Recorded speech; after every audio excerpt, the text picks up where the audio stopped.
March 24th, 1967, I and my commander, Fred Mywell, were on duty at Roy, Montana.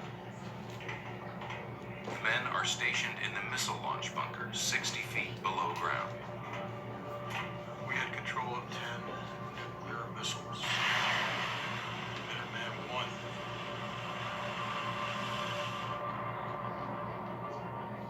1. Each missile had an 800 kiloton nuclear weapon. If ordered, it's Salas's job to launch the warheads. I was on alert status, in other words, my commander. Sometime in the early morning hours, we get a call.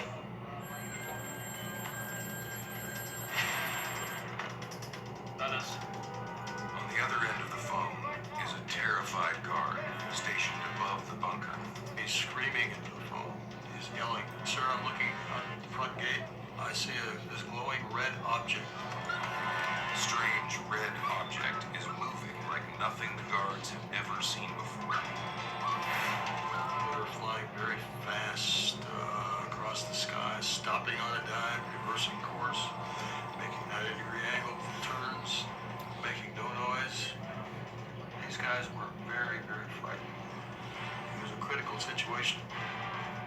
As fear spreads above ground, things are about to get even more terrifying below.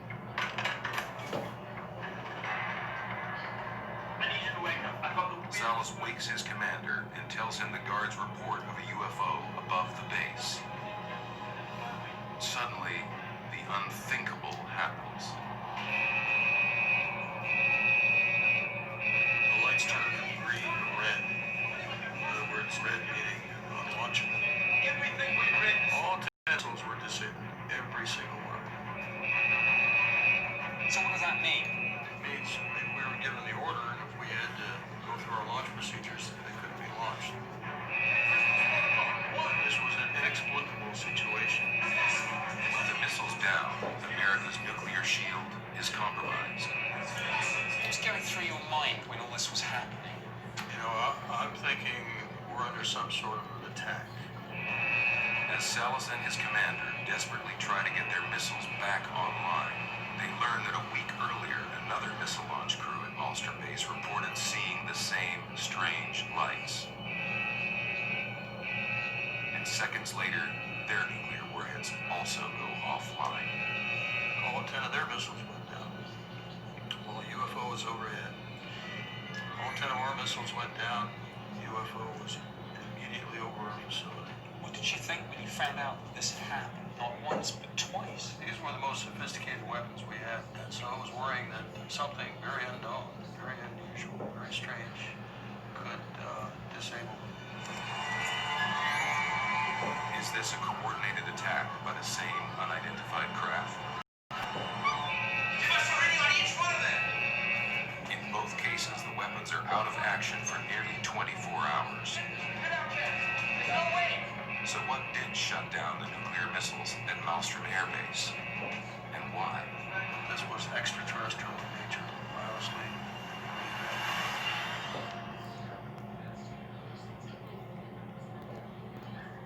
Taking them seriously all along, very seriously.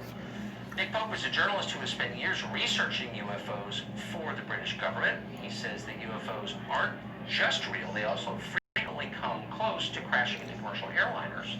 Among other things, Nick Pope joins us tonight. Nick Pope is a journalist who has spent years researching UFOs for the British government. He says that UFOs aren't just real, they also frequently come close to crashing into commercial airliners. Among other things, Nick Pope joins us tonight. Nick, thank you very much for coming on. So it's really not a question of, do governments believe UFOs are real? Yes, they do. The United States government does. The British government does. The question is, do they have any idea what they are, where they're from? No, we don't. We keep an open mind on it. We don't rule anything off, take nothing off the table with this. Our point really is that whatever these things turn out to be, there is a serious defense, national security, and air safety issue here. Well, so that's kind of the nub of it, and that's where my interest comes from. So why aren't governments encouraging the population to, as they say about terrorism, if you see something, say something. Report sightings to the government so we can make sense of this potential threat. Well, they should be, and that's what we certainly did at the Ministry of Defense for many years. We took it very seriously. Our own pilots were seeing these things. We were having radar operators track them. And we knew, again, through intelligence and through open source material, we knew that the Russians and the Chinese, others, were working on this too. The problem. So we've ruled out, I think, that these are aircraft, experimental aircraft, or technically advanced aircraft from other countries. Is that true? Well, no, we keep an open mind, as I say, and some of these things probably are Russian or Chinese, whoever it is, but that's the point. We must find out. All praise to Yahweh Hashem Yahweh Shah. Now, you got these UFOs, so-called UFOs, and the answer is that these so-called UFOs are the chariots of the Most High. Now, I got Habakkuk chapter 3, verse 8. It says, "Was the Lord displeased against the rivers? Was your anger against the rivers? Was thy wrath against the sea? That thou did rideth upon thine horses and thine chariots of salvation." Because this is the vehicles that he's going to use to bring salvation to his people. Now, going on to get to the climax of the situation, and starting in the middle part, it say, "When he cometh up unto the people, he will invade them with his troops." You see, these are the troops of the Most High. They are going to invade these nations, and these nations know. These nations are not ignorant to the fact, because this is why they had to go in the game. They had to go in emergency mode, because all of them are seeing these chariots and they know their time is running out. So they're going into game mode. When you look at the prophecy in Psalms 83, it say, in verse 2, it say, "For lo, your enemies make a tumult, and they that hate thee have lifted up the head." So they lifting up their head, and they seeing that the time is running out. We got to make a trap for these people. Verse 3, "They have taken crafty counsel against thy people, and consulted against thy hidden ones." You see, these nations, knowing that they have a short period of time as the ruling Gentile, and the time of the Gentiles to rule is coming to a close, and the UFO, they know there's no other government, because they all seeing them and they all investigating it. So how can they even say that, oh, it might be the Russians or the Chinese? They trying to figure out the same thing. How is it them? All of them know that their time has come. When you go to verse 4, it says, "They have said, come, let us cut them off from being a nation, that the name of Israel may be no more remembrance." And see, they, in verse 5, they have consulted together with one consent. You see, that's why they going along with the situation. What we seeing is in all the countries. You know, what they doing is in all the countries, and they acting like it's a serious problem when it's not. The problem is that they seen these UFOs, and they done consulted together to try to get rid of the Israelites, the name of Israel, not just the name of Israel. Israel as a nation, they want to cut them off from being a nation. You see, and they start naming the nations. In verse 6, the house of Edom, that's the ruling European, Caucasian, whatever they want to call themselves. And the Ishmaelites, the Arabs, the Moab, the Chinese, the Hagarenes, the African, and so on and so on. They name all of them. They coming up with these crafty council, you see, trying to get rid of the Israelites. And they represent the beast in Revelation chapter 12. Because not only is it just Edom, they roll together. Because Edom bring all nations to themselves. That's why they the first one named. But they still got to name all the nations because he gathered all the nations unto himself. Now, when you go down, when you get to, let's see here,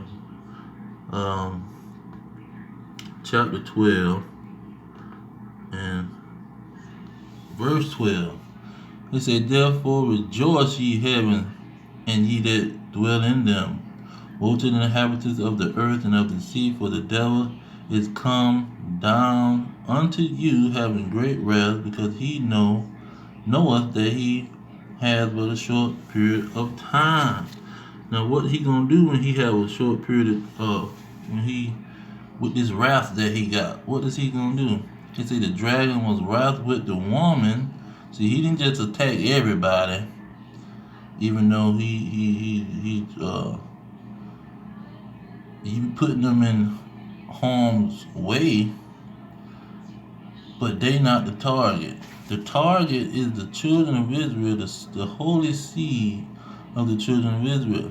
The dragon was wroth with the woman and went to make war with the remnant of her seed.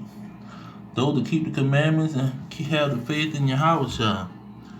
Now, they making war with the seed of Israel, because when you go to verse 1, just for the newcomers, this woman, a woman clothed with the sun, and upon her head she had a crown of 12 stars. Now these 12 stars represent the 12 tribes of Israel, and crowned their king, their rulership. They're the original rulers and the real rulers. And so they are going to be under attack, because these nations who represent the beast and that's affiliated with the beast, they gonna come up with a game plan, which they already have doing it, because they seeing the UFOs.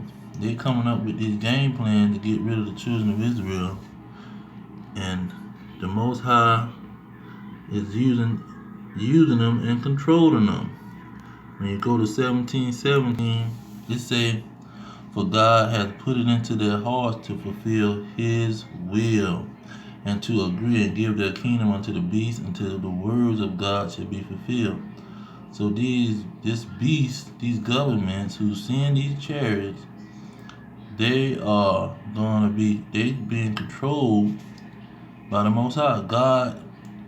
For God has put it in their minds to fulfill his will. See, he putting it into their mind to wanna go into warp speed, as they call it, and they're using this warp speed and this space force to try to battle the Most High. Because when you go up to 14, it say, all these kingdoms on the earth, governments on the earth, these shall make war with the Lamb, and the Lamb shall overcome them.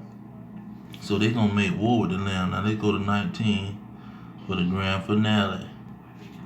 Because they're going to make war with the Lamb, but these chariots that they send is already written. In verse 11, it's saying, I saw heaven open up, and behold, a white horse. Now this white horse is the chariot. You see, this is the chariot. And it said, he that sat upon him was faithful and true. So that when it said that the beast gonna make war with the Lamb, that's is what the Lamb is gonna be riding in, a so-called white horse. But we know horse represent something you ride on or ride in. Chariots is a salvation, as Habakkuk said.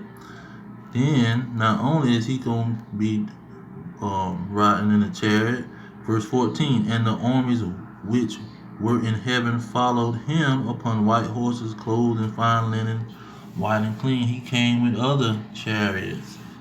He's not going to be by himself. There's going to be an army of chariots. Then 19 let you know what's going to happen. And I saw the beast, that's all these governments and the kings of the earth, and their armies, you see, gathered together to make war against him that sat on the horse and against his army.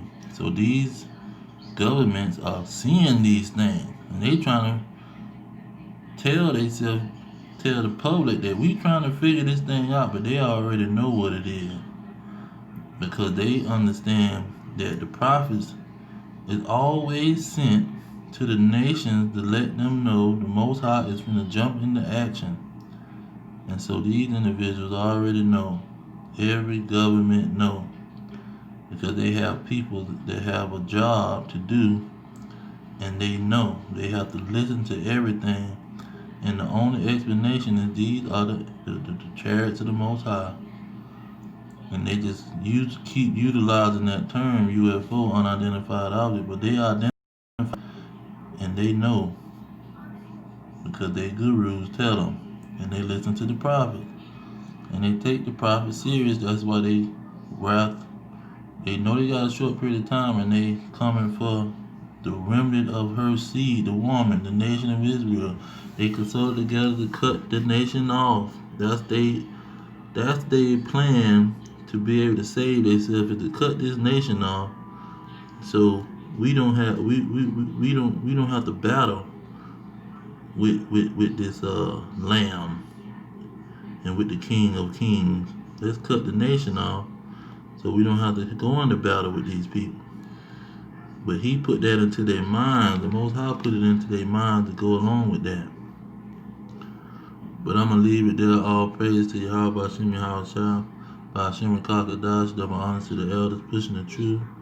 Peace to the elect worldwide. The kingdom is at hand. Shalom.